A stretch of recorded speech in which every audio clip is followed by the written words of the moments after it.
Salut tout le monde, Rémi Lavergne avec vous pour le bilan du mois d'octobre pour le marché résidentiel du Grand Montréal. J'espère que vous allez bien. Je vais très bien de mon côté, mais je vais tout de suite sauter dans le vif du sujet puisque j'ai beaucoup de choses à vous dire aujourd'hui.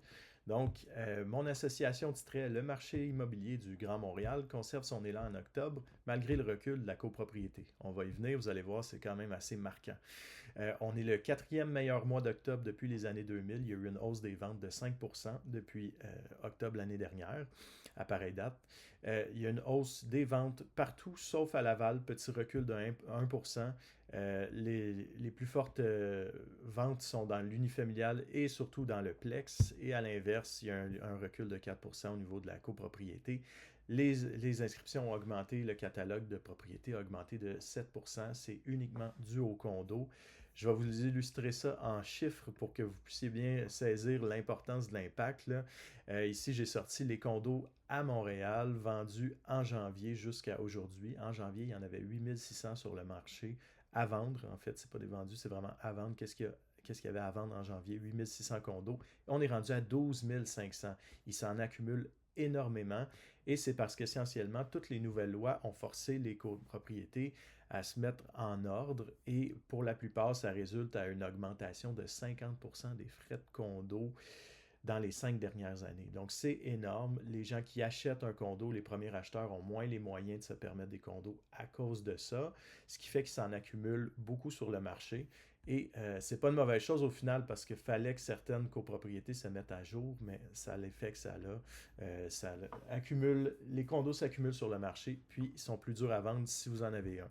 Découragez pas, c'est quand même un marché de vendeurs, c'est juste qu'on va se faire plus négocier, il va y avoir peut-être moins d'offres d'achat, etc. sur la table.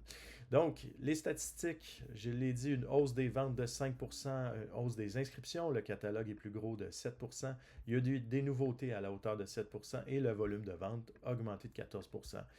Les prix médians dans la colonne de droite ici, l'unifamilial est en deuxième position avec un prix de 632 000, le Plex 850 000 et la copropriété 429 000. Les ventes ont dit de 5%, je l'ai dit, mais regardez la courbe sur l'année 2025, ça a été plus fort en octobre qu'en septembre. Ça fait 2 années que c'est comme ça, probablement grâce au taux d'intérêt. On va y revenir un petit peu plus tard, vous allez voir, ils ont baissé encore ce mois-ci. Les inscriptions, je le disais, ça fait 3 mois qu'on augmente encore et je ne pense pas qu'il va y avoir beaucoup de ventes en novembre, décembre, ce qui fait que le catalogue pourrait encore augmenter. Si je vais dans le détail de l'unifamilial, ça se vend plus vite que l'année dernière. Le prix a monté, je l'ai dit, et il y a un petit peu moins de choix sur le marché. Pour la copropriété, il y a beaucoup plus de choix sur le marché. On le dit pourquoi. Les frais de condo ont beaucoup augmenté. Les copropriétés sont en train de se mettre en ordre et le prix médian augmente moins, bien évidemment, mais ça reste un marché de vendeurs. On peut vendre en moins de. En 4 jours plus rapidement que l'année dernière. Pour les Plex, c'est 18 jours plus rapidement que l'année dernière. Le prix a augmenté de 8% quand même. Et il y en a moins sur le marché qu'il y en avait l'année dernière. Je vous disais que je vous parlerais des taux d'intérêt. La Banque du Canada a baissé au mois dernier à 2,25 le taux directeur, ce qui amène à des taux environ sous les 4%, là, mais autant le fixe que le variable. Excellente nouvelle. Par contre, ils ont mentionné que ce serait probablement la dernière baisse. Pour eux, ils ont atteint un taux plancher, pour le dire ainsi. Donc, si vous avez envie de choisir un taux variable, ça ne bougera probablement pas beaucoup. Si vous avez envie d'un taux fixe, je vous dirais, faites donc geler votre taux hypothécaire pour l'achat futur. Ça peut être gelé entre 30 et 120 jours. Tout ce que vous avez à faire, c'est appeler votre institution, demander à parler au spécialiste hypothécaire ou contacter un courtier hypothécaire qui peut le faire auprès de plusieurs institutions.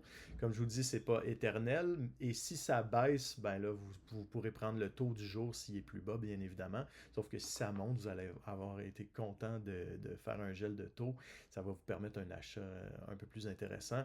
Donc là-dessus, je vous dis, on va continuer à suivre ce qui se passe. Je ne m'attends pas à une autre baisse, mais on va le savoir en début décembre si ils maintiennent le cap à 2,25%. Et je vous dis, profitez des premières neiges, là, même si c'est pas tellement les plus profitables ou les plus belles. On se voit au mois de décembre.